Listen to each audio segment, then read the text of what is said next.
नमस्कार प्यारे बच्चों, आज हम डिस्कस करेंगे crop water requirement means irrigation part 2। इस पार्ट में हम क्रॉप वाटर रिक्वायरमेंट मतलब फसल की जल मांग क्या है, वाटर यूज इफिशिएंसी जो हमारी पानी की जो है जल उपयोग दक्षता क्या है फसल के लिए, ये हम बात करेंगे, है ना। क्रॉप वाटर रिक्वायरमेंट पढ़ेंगे, हम क्रॉप वाटर यूज इफिशिएंसी पढ़ेंगे, फील्ड वाटर यूज इफिशिएंसी पढ़ेंगे, देन डेल्टा पढ़ेंगे, ड्यूटी पढ़ेंगे, बेस पीरियड पढ़ेंगे। कुछ टर्म्स हैं जैसे अपने इरिगेशन वाले पार्ट में जहाँ से क्वेश्चन बनने के चांसेस हैं, जैसे कि जो वाटर यूज इफिशिएंसी की उसकी कई बार उसकी क्या पूछी जाती है, यूनिट पूछ लेते हैं कि वाटर यूज इफिशिएंसी की जो है यूनिट क्या होती है। तो ये सारी चीज़ें हमें डिस्कस करना है, ठीक है। चलिए, तो सबसे पहले आज डिस्कस करना है हमें फसल की जल मांग या क्रॉप वाटर रिक्वायरमेंट। तो देखो, क्रॉप वाटर रिक्वायरमेंट का मतलब क्या है, फसल की जल मांग क्या है, मतलब किसी क्रॉप को अपने सर्वाइवल के लिए, उसको जीवित रहने के लिए, उसकी वृद्धि के लिए, ग्रोथ के लिए, उसके डेवलपमेंट के लिए, या जो इकोनॉमिक पार्ट है उसके प्रोडक्शन के लिए जल की आवश्यकता होती है, उसी को बोलते हैं हम क्या, क्रॉप रिक्वायरमेंट। अब ये जो क्रॉप रिक्वायरमेंट है वो जल मांग है, ये दो तरीके से पूरी होती है। कैसे, एक तो नेचुरल तरीके से रेनफॉल के थ्रू और एक आर्टिफिशियल तरीके इरिगेशन के थ्रू। बट इसमें कई सारे लॉसेस भी होते हैं, जब आप पानी देते हो फसल में तो कई तरीके के लॉसेस भी होते हैं। तो सिंबॉलिकली जो है क्रॉप वाटर रिक्वायरमेंट, उसको कैसे हम डिफाइन करेंगे, सारी बात आज मैं करने वाला हूँ। तो क्रॉप वाटर रिक्वायरमेंट का मतलब क्या हो गया, इसको हम ऐसे लिख सकते हैं, water required by the plant for its survival,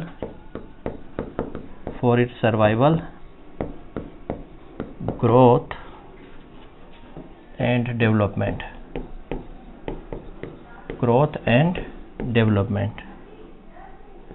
for growth and development and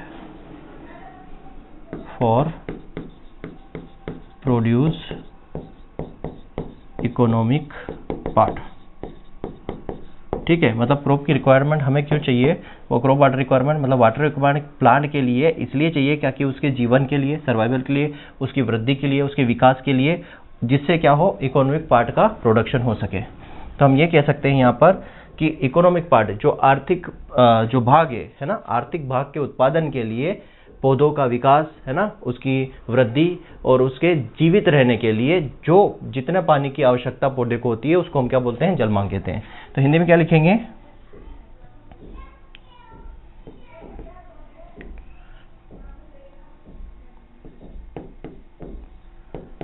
पौधों से आर्थिक भाग के उत्पादन के लिए, पौधों के आर्थिक भाग के उत्पादन के लिए पौधों के जीवन, वृद्धि एवं विकास के लिए पौधों द्वारा आवश्यक जल की मात्रा को हम क्या बोलते हैं, जल मांग बोल देते हैं। मतलब पौधों से हमें क्या चाहिए, फसल से हमें क्या चाहिए, आर्थिक उत्पादन चाहिए, पौधों से हमें क्या चाहिए, प्रोडक्शन चाहिए, उत्पादन चाहिए। अब पौधे का उत्पादन चाहिए तो पौधे की हमें उसको जीवित भी रखना पड़ेगा, उसकी वृद्धि के लिए भी पानी चाहिएगा, फिर उसके डेवलपमेंट, उसके विकास के लिए भी पानी चाहिएगा, ठीक है। तो इन सब चीज़ों के लिए, इन सब जगहों, इन सब स्टेजों पे हमें क्या चाहिए, वाटर की जरूरत पड़ेगी, जल की जरूरत पड़ेगी। तो इसी को हम क्या बोल देते हैं, क्रॉप वाटर रिक्वायरमेंट। अब यहाँ पर जो क्रॉप वाटर रिक्वायरमेंट की बात बोली गई है, इसमें क्या है, दो तरीके से आप मिल सकता है। एक तो जो है जो नेचुरल तरीके से, मतलब जो जल की मांग है दो तरीके से पूरी हो सकती है, एक नेचुरल तरीके से और एक आर्टिफिशियल, ठीक है, एक होगी आर्टिफिशियल तरीके से, ठीक। नेचुरल मतलब प्राकृतिक, एक प्राकृतिक तरीके से जल की पूर्ति होगी और एक होगी कृत्रिम तरीके से, ठीक है। अब नेचुरल तरीके से बात करें तो रेनफॉल से ही पानी मिलेगा, मतलब वर्षा से, ठीक। और आर्टिफिशियल मतलब इरिगेशन से, सिंचाई से, ठीक है। इरिगेशन मतलब सिंचाई के थ्रू आपको जल मिलेगा। दो तरीके से पूर्ति हो सकती है क्रॉप की, या जो क्रॉप को जल मांग की, क्रॉप की जो वाटर रिक्वायरमेंट है दो तरीके से पूरी हो सकती है, नेचुरल तरीके से और आर्टिफिशियल तरीके से। अब इसमें जो क्रॉप वाटर रिक्वायरमेंट है उसमें कई सारे जो है जो लॉसेस वो इंक्लूड होते हैं। तो अब यहाँ पर मैं लॉसेस की बात करूँ तो लॉसेस क्या क्या है, मतलब मैं बोलूँ crop water requirement includes all the losses, like इसमें कई सारे लॉसेस इंक्लूड रहते हैं। मतलब क्रॉप वाटर रिक्वायरमेंट जो होती है उसमें सारे जो लॉस है वो भी, जो हानि है जल की, वो भी शामिल है। ठीक है, क्रॉप वाटर रिक्वायरमेंट में सभी प्रकार की हानि भी शामिल है। क्या है? हानि भी शामिल है। अब वो कौन कौन सी, जैसे मैं बात करूं तो आपको मिलेगा transpiration loss, transpiration losses. Transpiration losses मतलब हम बोल सकते हैं वातपोत्सर्जन, क्या बोलते हैं, सर्जन। ठीक है, हिंदी में जो भी टर्म्स है, वातसोत्सर्जन या क्या है यार इसका हिंदी,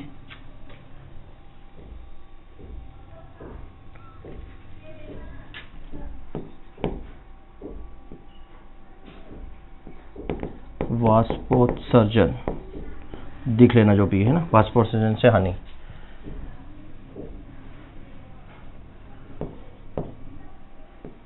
वाष्पोत्सर्जन से हानि। ठीक है, वाष्पोत्सर्जन से हानि होगी, जिसको हम क्या लिख सकते हैं, इसको डिनोट करते हैं ई से। ठीक है, इसको कैसे डिनोट करते हैं वाष्पोत्सर्जन को, इसको डिनोट करेंगे टी से। सेकेंड जो आप लिखोगे इवापोरेशन लॉसेस। ठीक है, इवापोरेशन लॉसेस, इवापोरेशन लॉसेस मतलब वाष्पीकरण, वाष्पीकरण से हानि। ठीक है, अब ये सारी बताऊंगा क्या चीज़ होते हैं। इसको डिनोट करेंगे आप कैपिटल ई से डिनोट करते हैं। ये सारी चीज़ें इंक्लूड होती है क्रॉप वाटर रिक्वायरमेंट। नंबर 3 अगर बात करोगे तो इसमें water use by plant, water used by plant. Plant कितना वाटर यूज कर रहा है, पौधे द्वारा लिया गया जल। ठीक है, पौधों द्वारा लिया गया जल, इसको डिनोट करते हैं किससे बच्चा लोग, इसको डिनोट करते हैं WP से। ठीक है, इसको डिनोट करते हैं WP से। ठीक है, एक इक्वेशन बनेगी सिंबॉलिकली, कब बाई चांस वो इक्वेशन पूछी जा सकती है।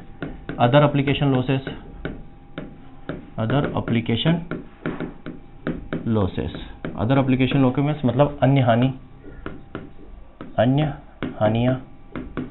अब अन्य हानियाँ में क्या चीज़ आती है बच्चा लोग, अन्य हानियाँ में जैसे मैं बता दूँ आपको, अन्य हानियाँ में आती है जैसे परकोलेशन लॉस, है ना, परकोलेशन लॉस आ जाएगा। ठीक, रन ऑफ आ जाएगा।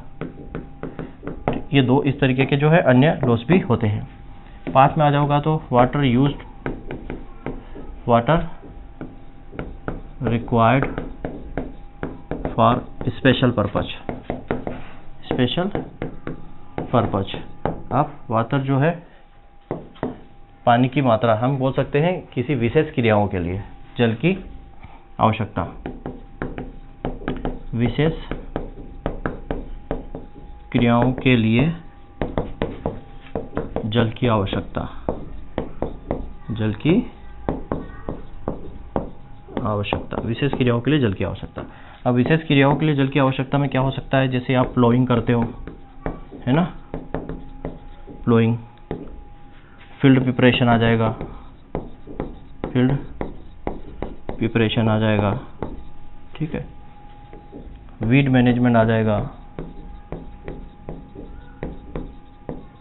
इस दौरान जो जल का लॉस होता है वो सारा। ठीक है, तो अब इसको सिंबॉलिकली हम दर्शा सकते हैं, इतने लॉस शामिल है अंदर। आप ट्रांसपिरेशन के थ्रू, ट्रांसपिरेशन का मतलब होता है, ये ट्रांसपिरेशन जो होता है किसके थ्रू होता है, बाय प्लांट, प्लांट से, पौधों की सतहों से होता है। इवेपोरेशन जो होता है ओशियन या सोइल की सरफेस से। ठीक है, समुद्र या सोइल की सरफेस से जो होता है उसको हम इवेपोरेशन बोलते हैं। ट्रांसपिरेशन मतलब प्लांट की सतह से पानी की हानि होनी या पानी का उड़ना, और जमीन से, अर्थ से, सोइल से या समुद्र से पानी का उड़ना इवेपोरेशन कहलाता है। प्लांट जो है अपना जो है पानी अपनी मेटाबॉलिक एक्टिविटीज़ के लिए, है ना, अपनी क्रियाओं को करने के लिए पानी यूज होता है, वो वाटर यूज बाय प्लांट हो गया। Other application losses, percolation loss, run of हो जाएगा। ठीक है, यहाँ लीचिंग, स्पेशल यूज में लीचिंग, हम लीचिंग भी करवाते हैं, अगर हमें साल्ट को नीचे ले जाना है तो लीचिंग वगैरह ये सारी चीज़ें आ जाएगी, ये स्पेशल पर्पज वाले केस में आ जाएगी। अब इसको सिंबॉलिकली दर्शा सकते हैं। ठीक है, कि water requirement, water requirement is equal to E plus T plus water use by plant plus other application losses, water loss लिख सकता हूँ, ठीक, and water use for special purpose, WSP, ठीक है, water required for special purpose. अब ये सारा मैं बता चुका हूँ। E मतलब हो गया इवापोरेशन, T मतलब हो जाएगा ट्रांसपिरेशन, जो उधर लिखा था वही सारी चीजें, ठीक है। इसको वाटर यूज बाय प्लांट, पौधों के द्वारा उपयोग जल, एप्लीकेशन लॉसेस या अदर वाटर लॉसेस ऐसा लिख सकते हो, है ना, अदर एप्लीकेशन लॉसेस, ठीक है, और water required by special purpose, water required for special purpose, ये सारा उधर हिंदी में लिखा हुआ है, ठीक है। तो ये इक्वेशन बन के आती है। तो कब बाई चांस इक्वेशन आपसे पूछे कि water requirement is equal to क्या क्या चीजें होती हैं यहाँ पे। अब देखो, एक होता है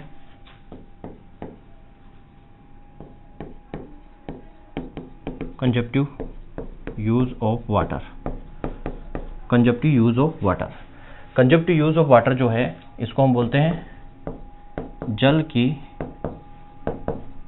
आवश्यकता अनुसार उपयोग, जल की आवश्यकता अनुसार उपयोग को बोलते हैं कंजप्टिव यूज ऑफ वाटर। और ये कंजप्टिव यूज ऑफ वाटर क्या होता है, Cu इक्वल टू ये होता है ET plus water use for metabolic activities, ET plus water used in metabolic activity, ठीक है। ET मतलब इवापोट्रांसपिरेशन, इसको मैं ऐसा भी लिख सकता हूँ E प्लस T प्लस क्या होता है वाटर यूज बाय प्लांट, इसको ऐसा लिख सकता हूँ भाई। ET मतलब E प्लस T ET हो जाएगा, और water used in metabolic activity मतलब जो पौधा जो है पानी उपयोग कर रहा है, तो इसको हम लिख सकते हैं वाटर यूज बाय प्लांट, ये वाला, ठीक है, ये वाला लिख सकते हैं वाटर यूज बाय प्लांट, क्योंकि वही प्लांट यूज कर रहा है मेटाबॉलिक एक्टिविटीज में। और E और T इवापोरेशन और ट्रांसपिरेशन दोनों को ET लिख सकते हैं। तो ये इक्वेशन कैसी बन जाएगी, ये वाली इक्वेशन, तो इक्वेशन बन जाएगी water required equal to Cu, ठीक है। इस पूरे के प्लेस पे क्या आ जाएगा, इस पूरे के प्लेस पे आ जाएगा Cu, ठीक, plus water loss plus water use by water required for special purpose, ये इस तरीके की इक्वेशन बन जाएगी। अब देखो Cu वाले केस में थोड़ा सा और बता देता हूँ, ठीक है। उपापचय क्रियाओं में जल का उपयोग, उपापचय क्रिया में जल का उपयोग, हिंदी में ऐसा लिख रहा हूँ, उपापचय क्रिया में जल का उपयोग। अब यहाँ पे मैं Cu वाला केस बताऊँ तो Cu equal to ET plus क्या होता है, ET प्लस मेटाबॉलिक एक्टिविटी।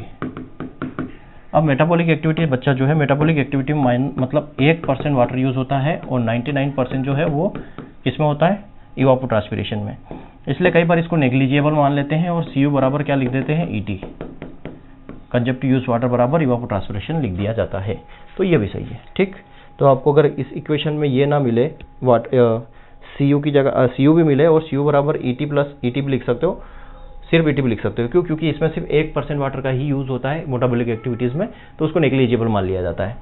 तो ये कंजप्टिव यूज ऑफ वाटर जो है वो Cu बराबर ET भी लिख सकते हो, Cu बराबर ET प्लस मेटाबॉलिक एक्टिविटीज या water used in metabolic activities, plant जो अपने मेटाबॉलिक एक्टिविटीज में यूज करता है, ठीक है, उपापचय क्रिया में यूज करता है, तो वो सिर्फ 1% यूज करता है। यहाँ तक की बात आपको समझ में आ गई। वाटर रिक्वायरमेंट क्या है, जैसे सिंपल सा फंडा है, देखो सिंपल सा फंडा क्या है इसमें वाटर रिक्वायरमेंट में। देखो मान लो आपका ये यहाँ पर क्या है, सोर्स यहाँ पर है पानी का, ये पानी का आपका जो है सोर्स यहाँ पर है, ठीक, सोर्स यहाँ पर है आपका पानी का, ठीक, और आपकी फील्ड यहाँ पर है।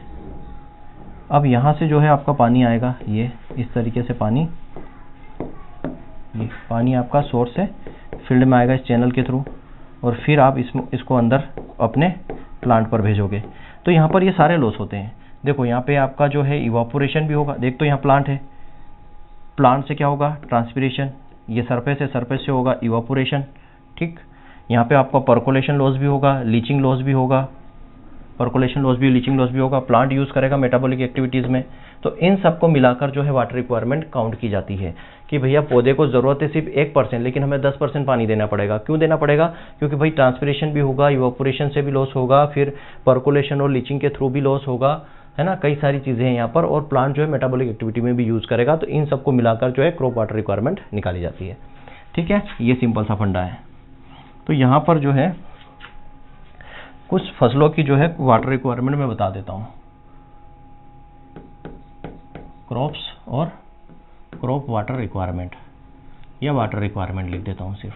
ठीक है, वाटर रिक्वायरमेंट जो यहाँ बताऊँगा वो mm में है। ठीक है, mm में। तो यहाँ पर मैं अगर राइस की लिखूँ, राइस की, चावल की जो है वाटर रिक्वायरमेंट कितनी है, हालांकि मैं अपन ने जो वहाँ पर थ्योरी पढ़ा था इसका राइस का मैं बता चुका हूँ। तो इसकी लगभग 150 से 200 मानी जाती है, या 120 से 200 ले लो। ठीक है, 150 से 200 के आसपास, 150 से 200 mm, 150 से 200 सॉरी 1500 से 2000 mm के आसपास इसकी होती है। कई जगह आपको 1250 भी लिखा मिलेगा, 1250 mm भी सही है, 1250 लिखा मिले तो वो भी सही है, दोनों चीज़ें लिखवा देता हूँ। ठीक है, वीट की जो क्रॉप वाटर रिक्वायरमेंट होती है, गेहूं की जो होती है बच्चा, वो होती है 450 से लेके 650 के आसपास, 450 से लेके 650 mm, 450 से लेके 650 mm के आसपास जो है इसकी क्रॉप वाटर रिक्वायरमेंट होती है। ठीक है ना, ओके, ये mm ही है, हाँ mm सही साल लिखा था मैं, 1250 mm। ठीक, अब यहाँ पर बात करते हैं आप वाइट स्क्वाश मेज की। मेज में कितना चाहिए? मेज में लगभग चाहिए 500 mm के आसपास, 500 mm के आसपास। कई जगह आपको 500 से 700 भी मिलेगा, 500 से 700 mm, तो ये रेंज है। ठीक है, 500 से 700 mm रेंज भी आपको मिल जाएगी, 500 से 800 तक। ठीक है, 500 से 800 तक। फिर आ जाएगा ग्राउंड नट।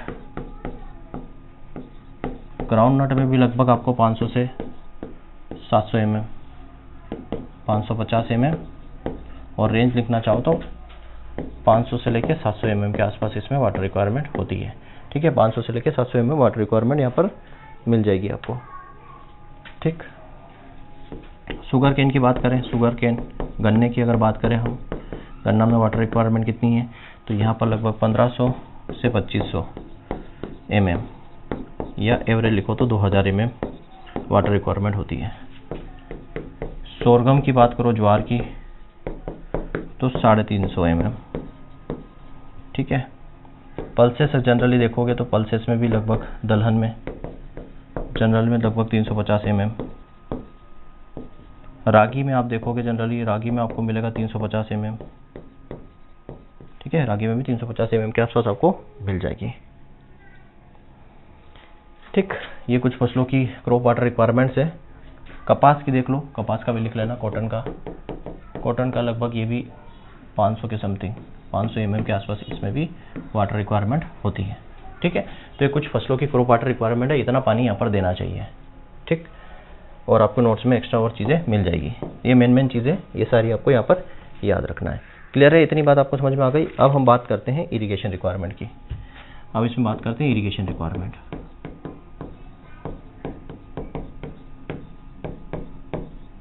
इरिगेशन रिक्वायरमेंट, जल की आवश्यकता या सिंचाई की आवश्यकता, सिंचाई की आवश्यकता। देखो, सिंचाई की आवश्यकता का क्या मतलब है? अब जितनी भी हमारी वाटर रिक्वायरमेंट थी, ठीक है, वाटर रिक्वायरमेंट थी, उस वाटर रिक्वायरमेंट से अगर हम रेनफॉल या सोइल वाटर कंट्रीब्यूशन को हटा दें, देखो irrigation requirement is equal to water requirement minus bracket हो जाएगा इफेक्टिव रेनफॉल प्लस एस। देखो वाटर रिक्वायरमेंट मैंने क्या बोला, नेचुरल सोर्स से भी मिलता है हमें वाटर, ठीक है, नेचुरल सोर्स से मिलता है, आर्टिफिशियल सोर्स से बात कर रहे हैं। अब यहाँ पर बात हो रही है आर्टिफिशियल सोर्स की। आर्टिफिशियल सोर्स की तो वाटर रिक्वायरमेंट क्या होता है, पहले हम पूरा पढ़ चुके हैं। इसमें से जो है इफेक्टिव रेनफॉल, जो है इफेक्टिव रेनफॉल जो है उसको हमें माइनस करना है, प्रभावी वर्षा, ठीक। और एस मतलब soil moisture contribution, soil moisture contribution, ठीक है, मृदा नमी वितरण जो है कितना है। तो ये दोनों माइनस क्यों कर रहे हैं हम, देखो यहाँ पर क्या बात हो रही है, हमें सिंचाई की आवश्यकता की बात हो रही है कि सिंचाई कितना देना है, इरिगेशन कितना हमें चाहिए, इरिगेशन रिक्वायरमेंट कितनी है। तो जो हमारा वाटर रिक्वायरमेंट है, टोटल वाटर रिक्वायरमेंट, अब टोटल वाटर रिक्वायरमेंट जो है ये नेचुरल सोर्स के बेसिस पे, मतलब वहाँ पर आपको रेनफॉल भी मिलेगी और मृदा के अंदर नमी भी मिलेगी, ठीक है। तो हमें अगर इरिगेशन हम कब देंगे, जब हमारे पास पानी ना हो, पहली बात तो रेनफॉल माइनस हो जाएगा। दूसरा, कब देंगे इरिगेशन, कब करेंगे, जब सोइल के अंदर नमी ना हो, सोइल में वाटर ना हो, सोइल में नमी ना हो, तो ये दोनों पार्ट माइनस हो जाता है, उसके बाद इरिगेशन रिक्वायरमेंट निकल के आती है। समझ में आ रहा है। वाटर रिक्वायरमेंट मतलब कि पौधों को कितना पानी चाहिए उसकी पूरी क्रॉप के दौरान, ठीक है, फसल की सोइंग से लेकर हार्वेस्टिंग तक उसे पूरा पानी कितना चाहिए, वाटर रिक्वायरमेंट है। इरिगेशन रिक्वायरमेंट का मतलब है, अब यहाँ पर आपको रेनफॉल और सोइल मॉइस्चर कंट्रीब्यूशन को हटाना है। क्यों, क्योंकि रेनफॉल नहीं है तभी हम आर्टिफिशियल क्या दे रहे हैं, इरिगेशन दे रहे हैं। दूसरा, सोइल के अंदर मॉइस्चर नहीं है, सोइल के अंदर नमी नहीं है, तभी हम पानी दे रहे हैं। अगर सोइल के अंदर नमी होगी तो हमें पानी देने की जरूरत है नहीं। अगर बारिश हो रही है तो क्या हमें इरिगेशन करने की जरूरत है नहीं। इसलिए इफेक्टिव रेनफॉल और सोइल मॉइस्चर कंट्रीब्यूशन इसको माइनस कर देंगे तो हमारा इरिगेशन रिक्वायरमेंट निकल के आ जाएगा। अब इफेक्टिव रेनफॉल जो है, देखो टोटल रेनी डेज जो है, अगर मैं रेनी डेज की बात करूँ, हालांकि मेट्रोलॉजी में पढ़ेंगे, टोटल रेनी डेज जो होते हैं 130 डेज होते हैं। पूरे साल में लगभग जो है 130 दिन बारिश होती है, ठीक। उसमें से जो इफेक्टिव रेनफॉल है, इफेक्टिव रेनफॉल मतलब प्रभावी जो वर्षा होती है वो होती है 75 डेज। याद रखना कि जो आपसे पूछा जाए कि 130 दिन बारिश होती है, उसमें से इफेक्टिव रेनफॉल जो प्रभावी वर्षा होती है वो कितने दिन होती है, मात्र 75 दिन जो है अच्छी बारिश होती है। 55 दिन जो बारिश होती है वो सेलो रेनफॉल्स होती है, वो जो है कंट्रीब्यूट नहीं कर पाती अपना जो है रेन वाटर बजट को, जो वाटर बजट है उसको कंट्रीब्यूट नहीं कर पाती। मतलब जो सेलो रेनफॉल होती है, जो सेलो रेनफॉल होती है वो 2.5 mm से कम होती है। मतलब हम रेनी डे कब बोलते हैं, किसी दिन को रेनी डे कब बोलते हैं कि 24 घंटे के अंदर जो रेनफॉल है 2.5 mm से ज़्यादा होनी चाहिए, है ना भाई। रेनी डे किसको बोलते हैं हम, रेनी डे किसको बोलते हैं कि ग्रेटर देन 2.5 mm बारिश होनी चाहिए एक दिन में, 24 आवर में, 24 घंटे में, ठीक। तो उसको हम रेनी डे बोलते हैं। तो 75 दिन ही ऐसे होते हैं जिस दिन 2.5 mm से ज़्यादा बारिश होती है, ठीक। बाकी जो 55 दिन होते हैं उसमें इतनी बारिश नहीं होती है क्योंकि वो ग्राउंड वाटर को कंट्रीब्यूट कर सके, जो भूमिगत जल है उसमें अपना योगदान दे सके, तो उसको सेलो, तो इसलिए इफेक्टिव रेनफॉल जो होती है 55 दिन होती है। क्लियर है। तो ये हमने यहाँ पर क्रॉप वाटर रिक्वायरमेंट को समझा अच्छे से, ठीक। अब यहाँ पे जो ईटी हमने बात की थी, इवापोट्रांसपिरेशन, ईटी, इसको मेजर किया जा सकता है। इसको कैसे मेजर करेंगे, मेजर्ड बाय, इसको मापते हैं कैसे, इवापोरेशन से, इवापोरेशन के थ्रू मापा जाता है, वाष्पीकरण से, ठीक है, वाष्पीकरण से मापते हैं। तो इसमें कुछ इंस्ट्रूमेंट है, उस इंस्ट्रूमेंट के बस नाम याद रखो आप, क्या है, USWB क्लास ए पेन इवापोरीमीटर, ठीक है। इसको US पेन मीटर भी बोलते हैं, याद रखना, क्या बोलते हैं, US पेन भी बोला जाता है, US पेन इवापोरेशन भी, इवापोरीमीटर भी बोला जाता है। ये मोस्ट कॉमन है, ठीक है, या मोस्ट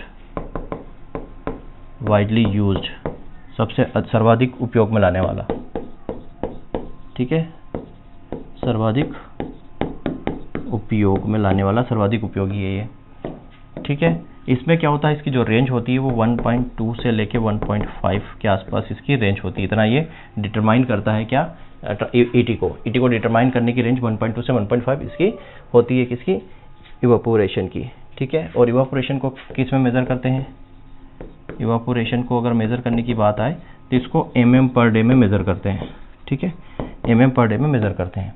तो एक इवापोरेशन हो गया, दूसरा होता है शनकन स्क्रीन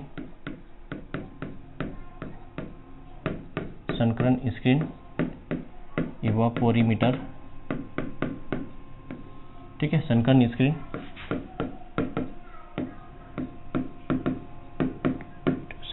स्क्रीन इवापोरीमीटर। ये जो है ये शर्मा एवं दस्ताने ने 1968 में इसको डेवलप किया था, ठीक है, सरमाइन दस्ताने 1968 में। इसमें जो है रेंज जो होती है ये होती है 0.95 से लेके 1.25 के आसपास इसमें रेंज होती है, ठीक है, 1.05 के आसपास ये इसकी रेंज होती है। क्लियर है सनकन स्क्रीन की। आपको सिर्फ इंस्ट्रूमेंट के नाम याद रखने हैं, ठीक। ये जो डेवलप किया है ये जो सरमाइन दस्ताने हैं ये IRI के साइंटिस्ट है, ठीक है। कहाँ से डेवलप हुई है? IRI नई दिल्ली से। और ये थोड़ा सा इजी है, जो USWP जो A क्लास पेन इवापोरीमीटर है उससे यूज़ करना थोड़ा सरल होता है इसको, सनकन स्क्रीन को, ठीक है। और ये जो है फील्ड कंडीशन में यूज़ होता है, याद रखना किसमें? फील्ड कंडीशन में इसका इस्तेमाल किया जाता है, ठीक। पोर्टेबल आ गया, फिर पोर्टेबल इवापोरीमीटर, नाम याद रख लो बस, पोर्टेबल इवापोरीमीटर। ये जो है 1984 में इजराइल में डेवलप किया गया है। कहाँ पर? 1984 में इजराइल में डेवलप किया गया है, ठीक है। इसके अलावा लाइसीमीटर, ET मेज़र करने के लिए, ET को कैसे मेज़र करोगे? तो लाइसीमीटर से, लाइसीमीटर का यूज़ कर सकते हो ET को मेज़र करने के लिए। और क्या यूज़ करोगे ET को मेज़र करने के लिए? सॉइल मॉइस्चर डिफिशिएंट आप यूज़ कर सकते हो, सॉइल मॉइस्चर डिप्लीशन स्टडी, ठीक, लाइसीमीटर यूज़ करते हो। और सॉइल मॉइस्चर डिप्लीशन स्टडी, ठीक है, सॉइल मॉइस्चर कमी का अध्ययन, ठीक, मृदा नमी में कमी का अध्ययन करके। अब मृदा नमी में कमी का अध्ययन मतलब सॉइल के अंदर नमी कितनी होनी चाहिए, कब आप यहाँ पर इरिगेशन दोगे? 25 से 50% सॉइल मॉइस्चर में क्या हो, सॉइल मॉइस्चर जो है उसमें कमी हो जाए, सॉइल मॉइस्चर में क्या हो जाए? कमी हो जाए। तभी हम क्या करते हैं? टिलेज भी करते हैं, है ना। 25 से 50% की कमी हो जाए तब हम क्या करते हैं? इरिगेशन भी करते हैं और टिलेज भी करते हैं। इतनी कमी होनी चाहिए। अगर 25% कमी की मैं बात करूं तो जैसे क्रॉप कौन सी हो जाएगी हमारी? जैसे वीट हो गया, है ना। 25% कमी मतलब वीट और मेज वाली जो है 25% कमी पर काम करती है, ठीक है। और जो 50% कमी किसमें? ड्रॉट टॉलरेंट कॉम, जैसे सोरगम हो गया, बाजरा हो गया, ये ऐसी क्रॉप है, ये ड्रॉट टॉलरेंट है। तो अगर इसमें 50% तक कमी होगी तब हम इरिगेशन देंगे। जैसे वीट है, मेज है, इनमें क्या करेंगे? 25% कमी होने पर भी हमें इरिगेशन कर देना चाहिए, ठीक है। अब सॉइल मॉइस्चर डिप्लीशन की बात करें, सॉइल मॉइस्चर डिप्लीशन, तो ये चीज़ें, ये कंडीशंस होनी चाहिए जब हम यहाँ पर इरिगेशन दे देते हैं। सॉइल मॉइस्चर डिप्लीशन का अगर फार्मूला देखोगे आप तो वो होता है field capacity minus permanent wilting point into DB, ठीक है। ये तो हो गया फील्ड कैपेसिटी, ये परमानेंट विल्टिंग पॉइंट, ये हो जाएगा आपका डेप्थ, गहराई, ये हो जाएगा बल्क डेंसिटी, ठीक है। ये इसका इक्वेशन है कि सॉइल मॉइस्चर कितना है, कितनी कमी हुई, फील्ड कैपेसिटी में से परमानेंट विल्टिंग पॉइंट माइनस कर दो, इंटू कर दो डेप्थ का, गहराई कितनी है, और बल्क डेंसिटी का मल्टीप्लाई कर दो। तो यहाँ से आपका सॉइल मॉइस्चर डिप्लीशन निकल के आ जाता है। एक और है पेनमैन मेथड। पेनमैन मेथड जो है ये किसने दी थी? 1950 में पेनमैन नामक साइंटिस्ट ने दी थी। किसने? पेनमैन नामक साइंटिस्ट ने दी थी। ये मोस्ट एक्यूरेट है, याद रखना, मोस्ट एक्यूरेट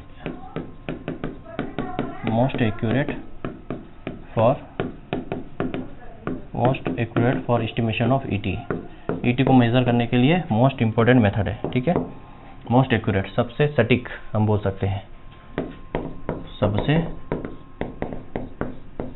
सटीक विधि किसके लिए? ET को मापने के लिए, ठीक, पेनमैन मेथड। क्लियर है बच्चा लोग? तो यहाँ पर आपका ये मामला खत्म होता है किसका? सॉइल मॉइस्चर वाला, ठीक है। अब हम बात करते हैं, ये तो हमने वाटर रिक्वायरमेंट पढ़ा। वाटर रिक्वायरमेंट में हमने फिर चीज़ें ET को के भाई जो इवापोरेशन है, इवापो ट्रांसपिरेशन है ना, इसको जो है कैसे हम मेजर कर सकते हैं, क्या क्या है। जैसे क्वेश्चन पूछा जाता है कि ET को, इवापो ट्रांसपिरेशन को कैसे मेजर करते हैं, तो ऑप्शन में लाइसीमीटर आपको मिलेगा, लाइसीमीटर का यूज़ किया जाता है। इवापोरेशन को मेजर करने के लिए आपका हो गया USWB हो गया, आपका सनकन स्क्रीन हो गया, आपका पोर्टेबल इवापोरेशन हो गया। और ET को मेजर करना तो लाइसीमीटर हो गया आपका, है ना, पेनमैन मेथड हो गया, पेनमैन मेथड सबसे एक्यूरेट है। और आपका सॉइल मॉइस्चर डिप्लीशन स्टडी हो गया। इस तरीके से आप ET को और इवापोरेशन को मेजर कर सकते हैं। अब आता है यहाँ पर इरिगेशन शेड्यूलिंग। Irrigation scheduling. ठीक,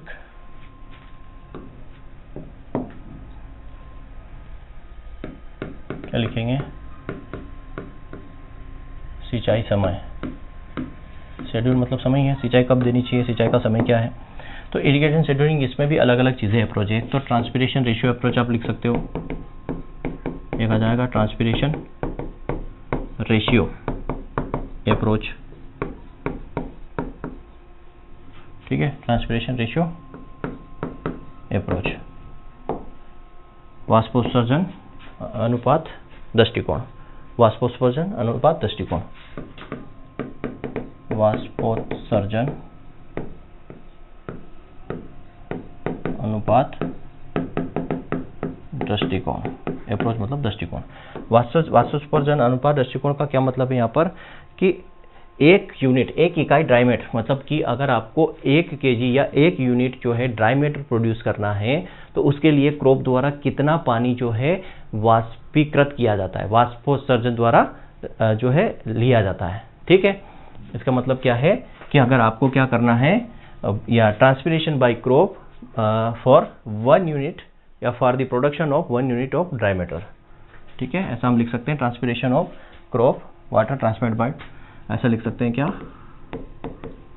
amount of water required by crop for the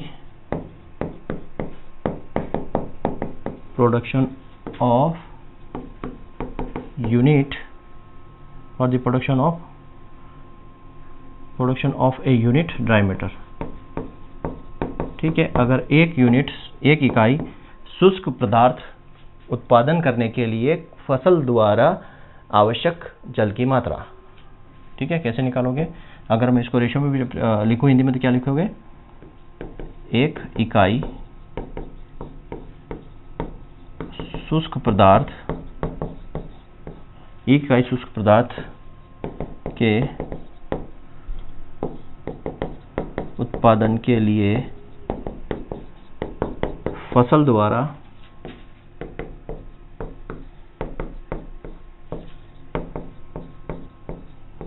आवश्यक जल की मात्रा। ठीक है, फसल द्वारा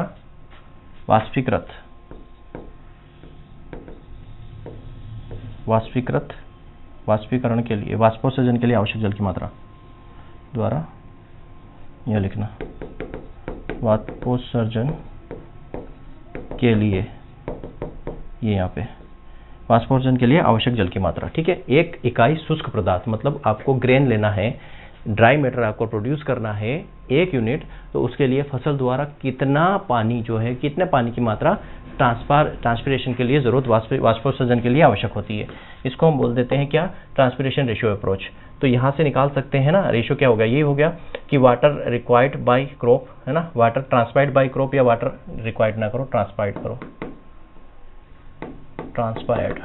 ठीक है, वाटर ट्रांसपायर्ड बाय क्रॉप मतलब फसल के द्वारा वाष्पोत्सर्जन के लिए आवश्यक जल बटे में आप कर सकते हो 1 यूनिट ऑफ ड्राई मैटर। ठीक, ये एक अप्रोच हो गया। दूसरा अप्रोच होता है सोइल मॉइस्चर डिफिसिट, ये मैं बता चुका हूं आपको, soil moisture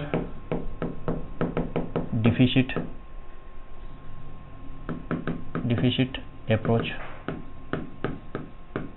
soil moisture deficit approach मतलब मृदा नमी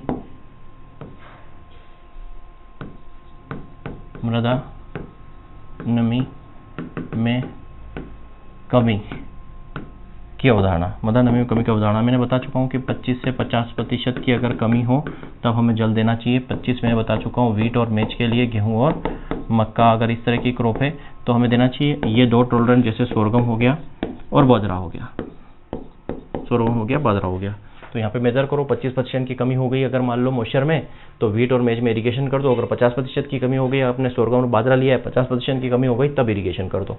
तो ये एक अप्रोच है। उसके बाद एक आता है क्लाइमेटोलॉजिकल अप्रोच।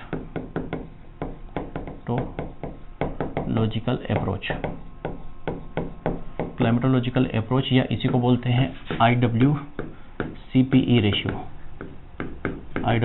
रेशियो। ठीक है, IWCPE रेशियो ये किसने दिया? परिहार एट अल ने, परिहार एट अल, परिहार और उसकी टीम ने मिलकर, इसके साथ और भी साइंटिस्ट है, परिहार एट अल ने मिलकर ये अप्रोच दिया। ठीक है, इसको मॉइस्चर डिफिशिएंट इंडेक्स भी बोलते हैं।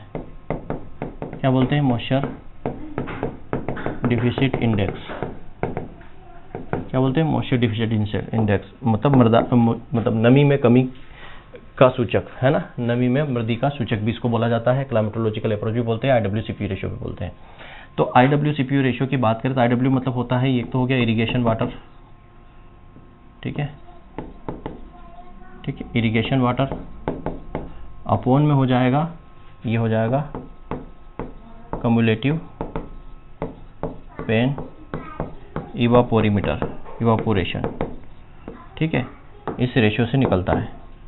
इरिगेशन वाटर कितना चाहिए आपको और कम्युलेटिव पेन इवापोरीमीटर, इन दोनों का जो रेशियो होता है, इसी से हमें पता चलता है कि हमें इरिगेशन कितना देना है।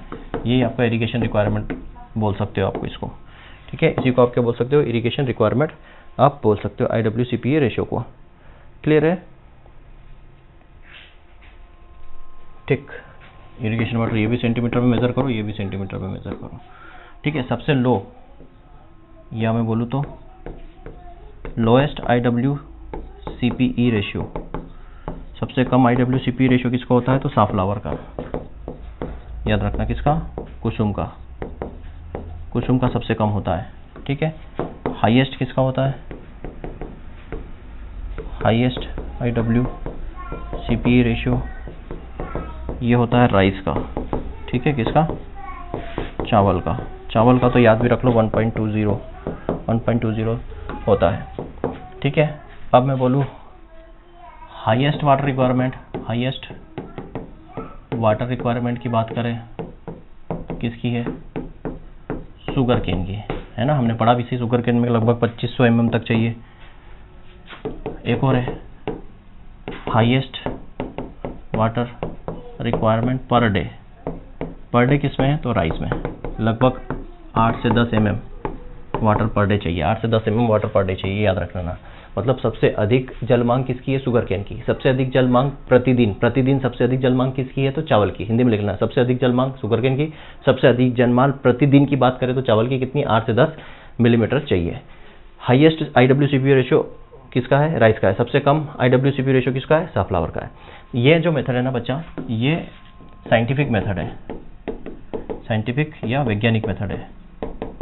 ठीक है, क्या है? ये वैज्ञानिक मेथड है, but not practical use, practical use नहीं है, प्रायोगिक उपयोग नहीं है, प्रायोगिक उपयोग नहीं है, इसका हम प्रैक्टिकल उपयोग नहीं कर सकते। साइंटिफिक मेथड का प्रैक्टिकल उपयोग कहाँ आप IWCPE रेशियो निकालने जाएगा फार्मर्स, है ना। तो इसका जो है ये साइंटिफिक मेथड है, बट प्रैक्टिकल यूज नहीं है। क्लाइमेटोलॉजिकल अप्रोच, इसी को IWCPE रेशियो भी बोलते हैं और इसको मॉइस्चर डिफिशिएंट इंडेक्स भी बोलते हैं। ठीक है, और यहाँ पर जो है सबसे कम जो है साफ्लावर का होता है, सबसे कम IWCPE रेशियो राइस का होता है। Highest water requirement sugarcane की होती है। हाईएस्ट वाटर रिक्वायरमेंट प्रतिदिन की बात करें तो राइस की होती है, 8 से 10 mm की। क्या होता है IWCPE रेशियो? तो इरिगेशन वाटर को रेशियो हम ले लेंगे इसमें आपका कम्युलेटिव पेन इवापोरीमीटर, तो इसी को बोलते हैं IWCPE रेशियो। क्या बोलते हैं? IWCPE रेशियो, CPE रेशियो इसी को बोलते हैं। ठीक है, तो आई थिंक आपको समझ में आ गया होगा, यहाँ तक की कहानी आपको पूरी समझ में आ गई होगी। ठीक है, एक इसमें और स्टेज होती है, इरिगेशन शेड्यूलिंग की स्टेज होती है, क्रिटिकल स्टेज। ठीक है, क्रिटिकल स्टेज, इसी से भी हमें पता है, क्रांतिक अवस्था से भी, क्रांतिक अवस्था, इससे भी हमें पता चल जाता है कि कब कब हमें इरिगेशन देना है। तो ये अलग से आपको मैं लिस्ट दे दूंगा, है ना, आपको नोट्स के अंदर इसकी लिस्ट मिल जाएगी कि क्रिटिकल स्टेज, जैसे राइस में हमने पढ़ा है ना, पेनिकल इनिशिएशन होना चाहिए, बुटिंग स्टेज होना चाहिए, है ना। व्हीट में हमने 6 पढ़ा, CRA होना चाहिए, ट्रेलिंग होना चाहिए, जॉइंटिंग होना चाहिए, फ्लावरिंग होना चाहिए, मिल्किंग होना चाहिए, डाउ स्टेज होना चाहिए।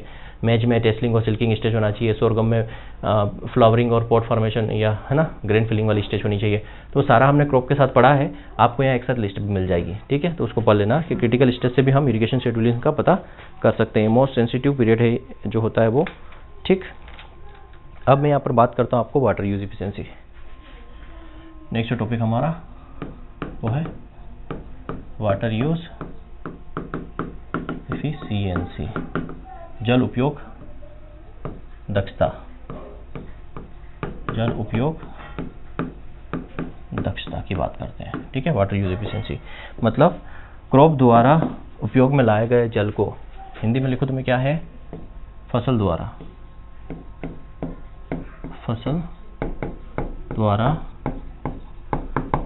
उपयोग में लाए गए जल को जल उपयोग दक्षता के रूप में व्यक्त किया जाता है। ठीक है, मतलब फसल द्वारा उपयोग में लाए गए जल को, मतलब water used by the plant, ऐसा बोल सकते हैं, water used by the crop. ठीक है, उसको हम क्या बोलते हैं, वाटर यूज इफिशिएंसी। तो हम बोल सकते हैं water use efficiency means water used by the crop. ठीक, ऐसा हम बोल सकते हैं। ठीक, water use efficiency means water used by the crops. ठीक है, फसल द्वारा उपयोग में लाए गए जल को। इसको मेजर काय में करते हैं, याद रखना। यूनिट क्या है इसकी यूनिट क्या है, इसकी यूनिट है बच्चा केजी पर हेक्टेयर एमएम। ये मोस्ट इंपॉर्टेंट है, पूछा जाता है। इसको केजी पर हेक्टेयर सेंटीमीटर में भी लिखा मिल सकता है आपको, सेंटीमीटर भी कर सकते हैं। केजी पर हेक्टेयर वैसे ये मत करो याद, इसी को याद कर लो, केजी पर हेक्टेयर एमएम यही पूछा जाता है। क्लियर है, केजी पर हेक्टेयर एमएम, और एमएम को सेंटीमीटर में भी बदला जा सकता है, इसलिए केजी पर हेक्टेयर सेंटीमीटर लिखा हुआ आता है, सेंटीमीटर लिखा, क्योंकि यूनिट है, यूनिट कन्वर्जन आपको आना चाहिए। सेंटीमीटर, एमएम, मीटर कुछ भी आप बोल सकते हो। ये दो तरीके का होता है। ठीक है, एक होता है क्रॉप वाटर रिक्वायरमेंट या क्रॉप वाटर यूज एफिशिएंसी, और एक होता है फील्ड वाटर यूज एफिशिएंसी, क्षेत्र जल उपयोग क्षमता और फसल जल उपयोग क्षमता। हिंदी में लिख देता हूँ, फसल जल उपयोग दक्षता और क्षेत्र जल उपयोग दक्षता। ठीक है, ये क्या होता है, तो फसल तथा जो इवापोट्रांसपिरेशन में उपयोग में लिया गया जल को हम क्या बोलते हैं, क्रॉप वाटर यूज इफिशिएंसी। मैं पहले इसकी क्रॉप वाटर यूज इफिशिएंसी का फार्मूला लिख देता हूँ। वाई अपॉन में होता है क्या, ईटी, वाई अपॉन में होता है ईटी। ईटी क्या है, ईटी जो है, वाई जो है, ये हमारी क्या है, इल्ड है, क्या है, इल्ड, उपज, क्या है ये, उपज, और ईटी क्या है, इवापोट्रांसपिरेशन, इवापोट्रांसपायरेशन, वाष्पीकरण है ना, यही बोलेंगे। इवापोट्रांसपिरेशन मतलब वाष्पीकरण और वाष्पोत्सर्जन, तो वाष्पी उत्सर्जन बोलेंगे। ठीक है, तो यहाँ पर क्या होता है, अगर इसका डेफिनेशन लिखो तो फसल उत्पादन, क्या लिखोगे, फसल उत्पादन तथा ईटी में उपयोग किया गया जल के अनुपात को क्रॉप वाटर यूज इफिशिएंसी कहते हैं। ठीक है, मतलब फसल उत्पादन में जो फसल आप ले रहे हो, फसल के उत्पादन मतलब यील्ड हो गया, और इवापोट्रांसपिरेशन में जितना जल उपयोग हो रहा है उसको हम बोलते हैं क्रॉप वाटर यूज इफिशिएंसी। और यहाँ पर क्या हो जाएगा, फील्ड वाटर यूज इफिशिएंसी मतलब हो जाएगा यील्ड अपॉन में हो जाएगा वाटर रिक्वायरमेंट। मतलब क्या है, ये तो हो गया आपकी यील्ड, उपज, और ये हो गया आपका क्या, जल मांग, वाटर रिक्वायरमेंट, जल मांग। ठीक है, मतलब क्या हो गया, वही हो गया फसल उत्पादन तथा ये हो गया आपकी जल मांग, क्षेत्र की जल मांग, क्षेत्र की कुल जल मांग, कुल जल मांग के अनुपात को फील्ड वाटर यूज इफिशिएंसी कहते हैं, फील्ड वाटर यूज इफिशिएंसी कहते हैं। ठीक है, समझ में आ गई बात। दोनों की मेजर कैसे करते हैं, दोनों को मेजर का सेम ही है, KG per hectare MM unit दोनों की। ठीक है, किसी की भी पूछे केजी पर हेक्टेयर एमएम इसकी यूनिट है। अब इसमें कई सारे फैक्टर रिस्पॉन्सिबल है, याद रखना इसमें कई सारे फैक्टर जो है रिस्पॉन्सिबल होते हैं। फैक्टर्स क्या क्या होते हैं, जैसे अब इसके लिए क्रॉप वाटर यूज एफिशिएंसी या फील्ड वाटर यूज एफिशिएंसी में कई सारे इन्वायरमेंटल फैक्टर या क्लाइमेटिक फैक्टर रिस्पॉन्सिबल होते हैं, जैसे रेनफॉल होती है ना, वर्षा की मात्रा या रेनफॉल वर्षा जो है वो भी है।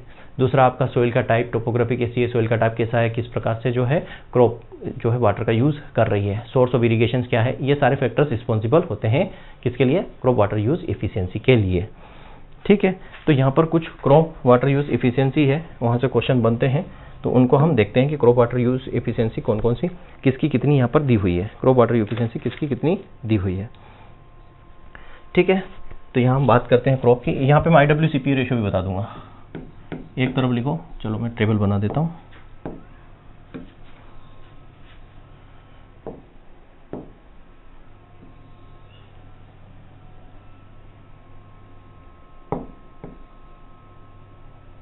एक तो ठीक है, अब क्रॉप वाटर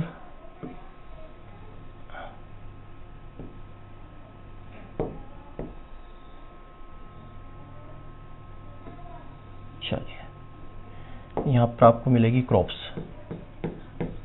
फसल चाहिए, और क्या चाहिए आपको, वाटर यूज एफिशिएंसी चाहिए, और IWCPE रेशियो। ठीक है, ये एक कॉलम जो है एक्स्ट्रा बन गया, कोई बात नहीं, चलेगा। अब यहाँ पे हम बात करते हैं राइस की बात करते हैं। राइस की जो वाटर यूज एफिशिएंसी है वो है 3.7, और ये है क्या, लोएस्ट, सबसे कम इसी की है 3.7, और इसका IWCP रेशियो 1.2 होता है। ठीक है, IWCP रेशियो जो है इसका 1.2 होता है, किसका, राइस का, सबसे ज़्यादा। वीट की आप बात करोगे, वीट का जो है वाटर एफिशिएंसी जो होती है वो 12.9 होती है। ठीक है, और इसका जो IWCP रेशियो होता है 0.9 होता है। ठीक, उसके बाद अगर आ जाओ, उसके बाद बात करें हम मेज में दोनों बराबर हैं, मेज में आ जाएगा 0.8, इसमें भी 0.8 के बाद फिर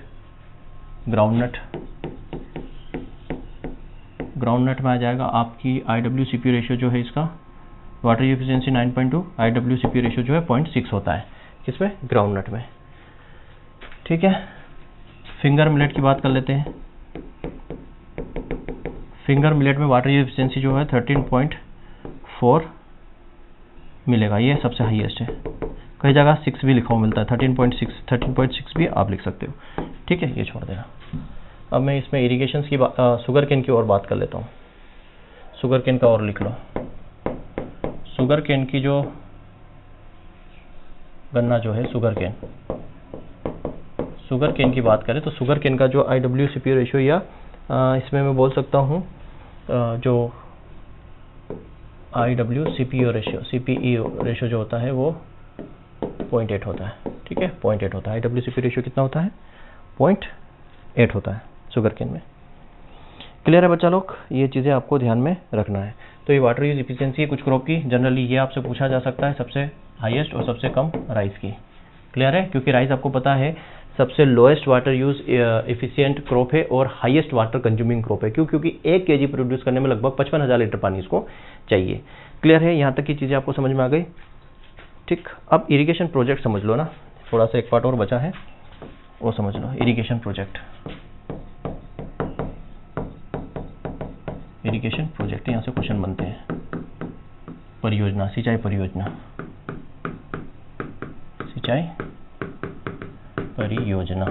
यहाँ से क्वेश्चन बनते हैं। ठीक है, तो यहाँ पे जो आपका आता है सिंचाई परियोजना में माइनर, मीडियम और मेजर, माइनर, मीडियम और मेजर।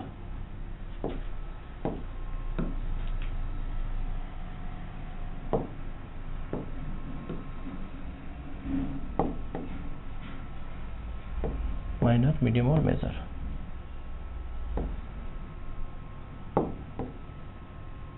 चलिए, अब माइनर, मेजर, मेजर में आपको तीन चीजें यहाँ पर आपको देखनी पड़ेगी।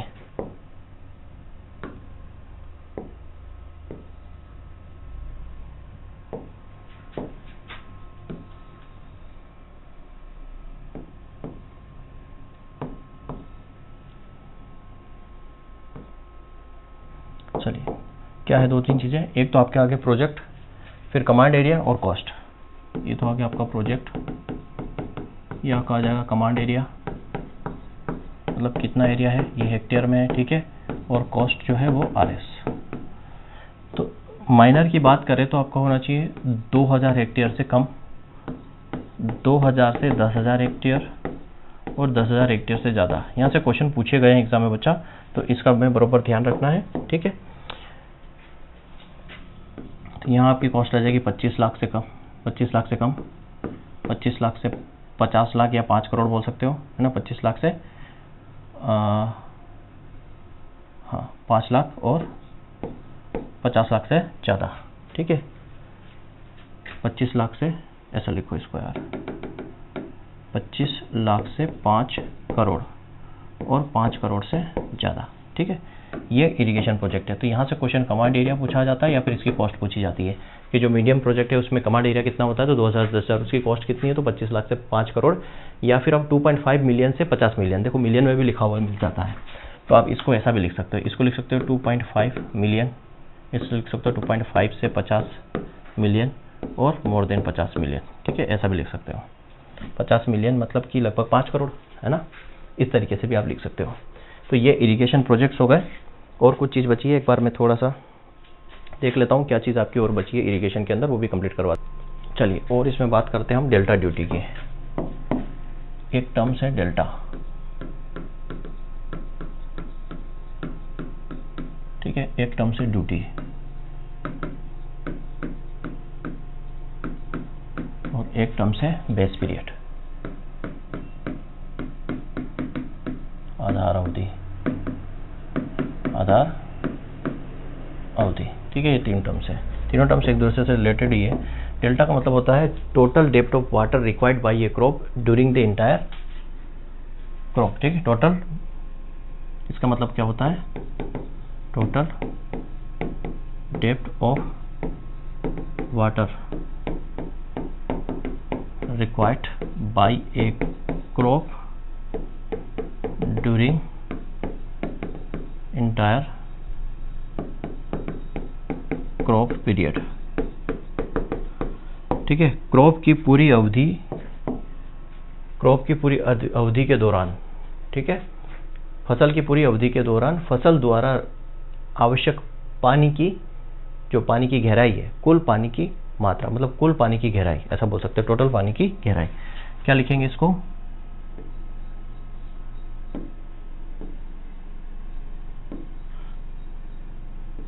फसल की पूरी अवधि के दौरान, फसल की पूरी अवधि के दौरान फसल द्वारा आवश्यक कुल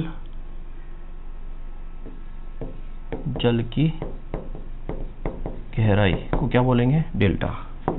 इसको किस में मेजर करते हैं, सेंटीमीटर में, याद रखना, इसको किस में, सेंटीमीटर मेजर करते हैं। ड्यूटी क्या हो जाएगा,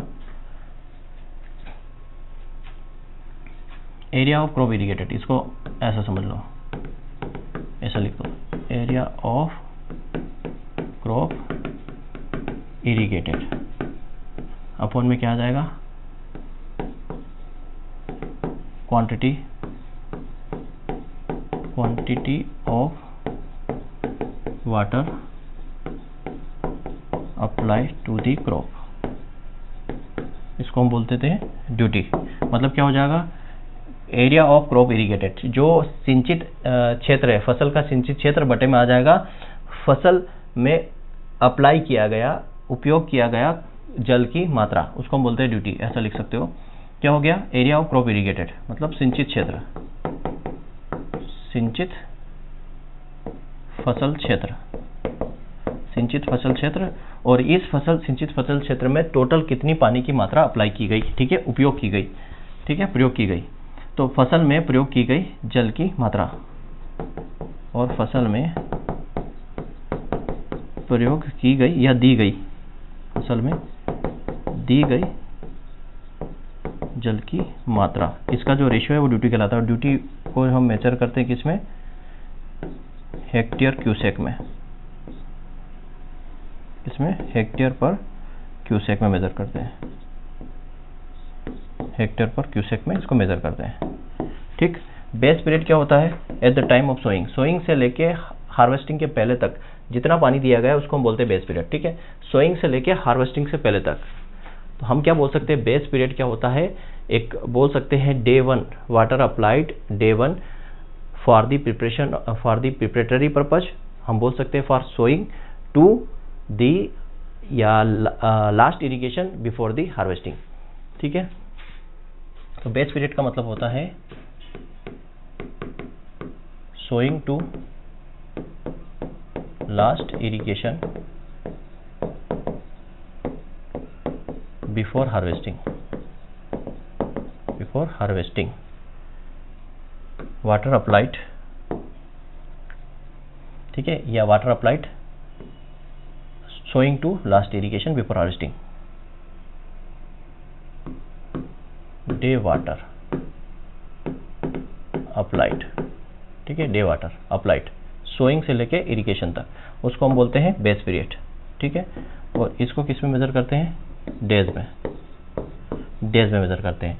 तो बुआई से लेके, ठीक है, बुआई से लेके बुआई के समय, या बोल सकते हैं कि कल्टीवेशन के समय या प्रिपरेटरी के समय, पहला इरिगेशन से लेके, फर्स्ट इरिगेशन से लेकर कटाई के पहले तक की जो इरिगेशन है उसको, उस पूरे पीरियड को हम बोलते हैं बेस पीरियड।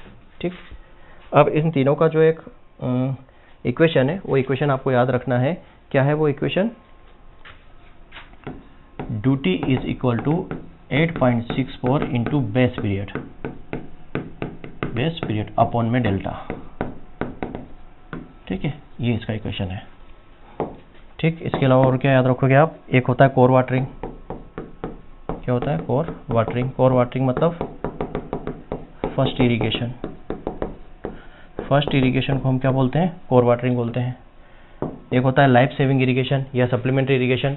तो जब एक लंबा इरिगेशन के दौरान या फसल की जो है फसल की अवधि के दौरान 15 से 20 दिन का लंबा स्पेल हो जाए, ड्राई स्पेल हो जाए, सूखा पड़ जाए, तो उस समय जब हम इरिगेशन दे देते हो तो उसको लाइफ सेविंग या सप्लीमेंट्री इरिगेशन बोल देते हैं।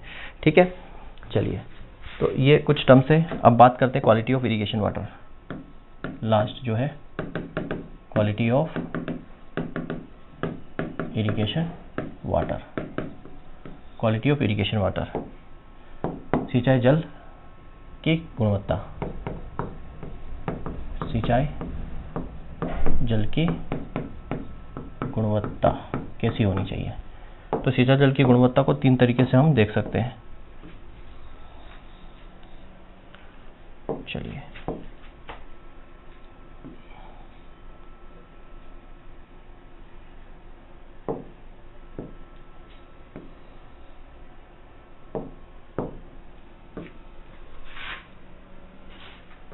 सिंचाई जल को आप 3 तरीके से यहाँ पर देख सकते हो।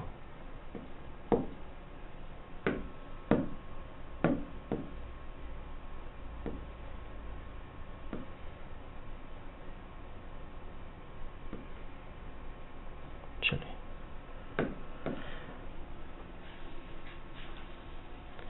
ठीक है, अब यहाँ पर जो है, अब ये जो है बेस्ड ऑन, ये जो सिंचाई जल हम मेजर कर रहे हैं ये है बेस्ड ऑन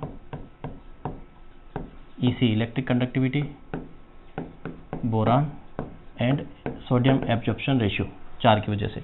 ईसी कितना होना चाहिए वाटर के अंदर, बोरान की मात्रा कितनी होनी चाहिए, और सोडियम एब्जॉर्प्शन रेशियो, सोडियम की मात्रा कितनी होनी चाहिए। ठीक है, तो यहाँ पर मैं बात करूँगा ईसी। ईसी को किस में मेज़र करते हैं? डीएस मीटर में मेज़र करते हैं। यहाँ जाएगा आपका बोरान कितनी मात्रा होनी चाहिए, ठीक है, और यहाँ हो जाएगा आपका सोडियम कितनी मात्रा होनी चाहिए। अब इसमें जो है आपको एक और खींचना पड़ेगा।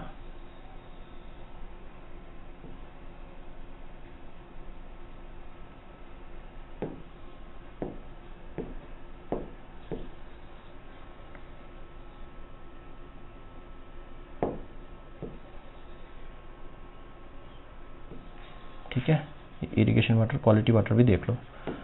तो यहाँ पर आ जाएगा आपका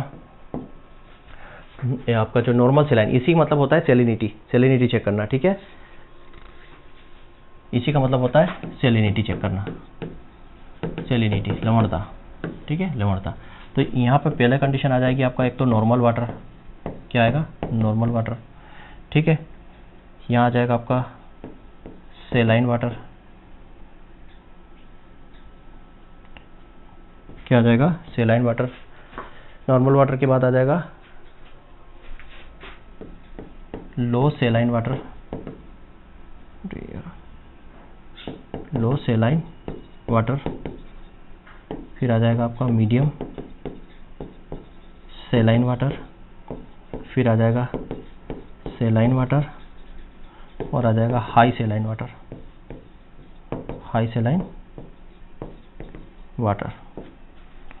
हिंदी में क्या लिखोगे, सामान्य जल, फिर कम लवणता का लवणीय जल, फिर मध्यम लवणीय जल और लवणीय जल और अति लवणीय जल, ऐसा बोल सकते हो, ठीक है। इसका जो रेशियो होता है 1.5, 1.5 से 3, 3 to 5, 5 to 10 और मोर देन 10।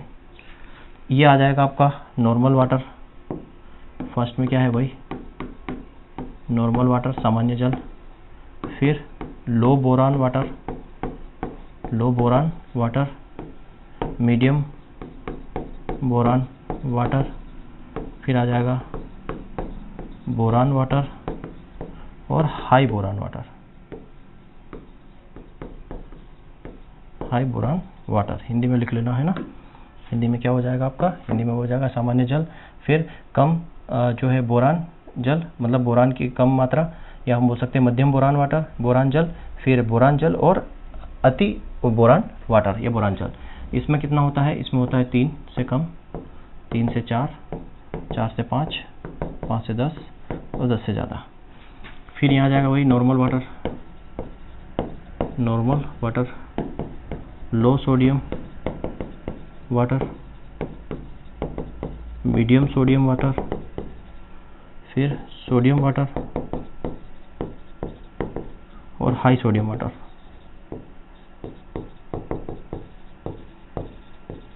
ठीक है, ये लेस देन 10, 10 से 20, 20 से 30, 30 से 40 और 40 से ज़्यादा। तो ये रेंज है, लिमिट है, ये आप याद कर लेना, ठीक है। अभी तक क्वेश्चन नहीं पूछा गया, लेकिन हमें चीज़ें सारी एक्स्ट्रा पढ़ना है जो हमसे पूछी जाती है। और क्या है, और कुछ है इसमें पढ़ने लायक जो आपको पढ़ना है? चलो एक चीज़ और देख लो, measurement of irrigation water, measurement of irrigation water, सिंचाई जल मापन विधियाँ, सिंचाई जल मापन विधियाँ, ठीक है। सिंचाई जल मापन विधियाँ में आपका आता है क्या, सिंचाई जल मापन विधि में आ जाएगा आपका ओरिफर्स,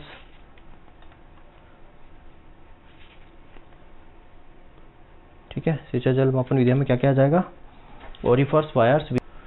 3 मेजर मेथड आप देखोगे इसके अंदर। सबसे पहले ओरिफर्स,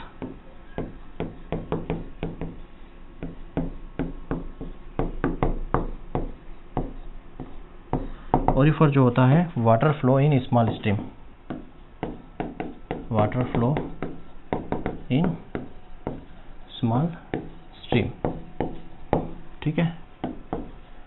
छोटे स्रोतों से जल का प्रवाह, यह आ जाएगा आपका ओरिफर्स स्मॉल स्ट्रीम में। दूसरा आ जाएगा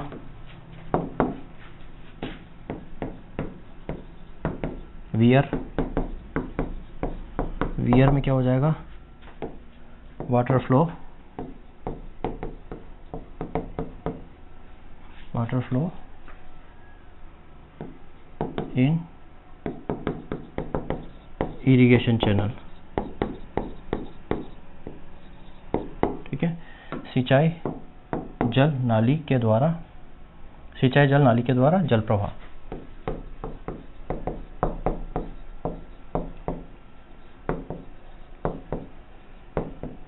सिंचाई जल नाली से जल प्रवाह,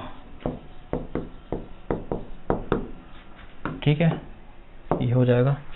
देन इसके बाद आ जाओ सिंचाई जल नाली में। सिंचाई जल नाली में कुछ आपको क्या है, फार्मूला याद रखना है।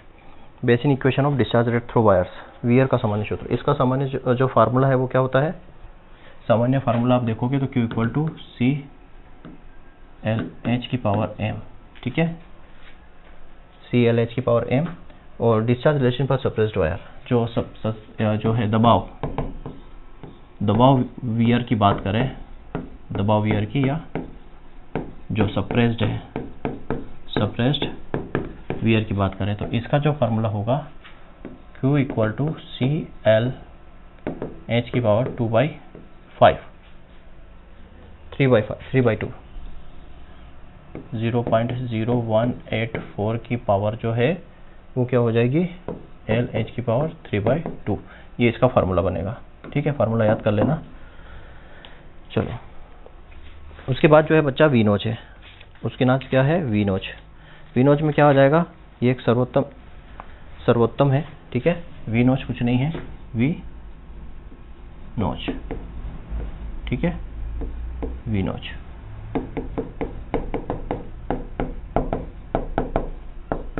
वी नोच, ठीक है। वी नोच के अंदर क्या है बच्चा, वी नोच को हम बोल सकते हैं 90 डिग्री वी नोच, इसको क्या बोलता है, 90 डिग्री वी नोच बोला जाता है। और ये जो है मोस्टली यूज, या मोस्टली यूज बोल सकते हैं, मोस्टली यूज या सर्वाधिक उपयोगी यही है, ठीक है। इसका जो फार्मूला बनता है वो बनता है 0.00138 और एल एच की पावर हो जाएगा 2.5, ठीक है, एल एच की पावर कितना हो जाएगा, 2.5, एच की पावर 2.5 करना, ठीक। एक और लास्ट वन जिसको हम बोलते हैं पार्शियल फ्लूम या वेंचर फ्लूम, पार्शियल फ्लूम या वेंचर फ्लूम।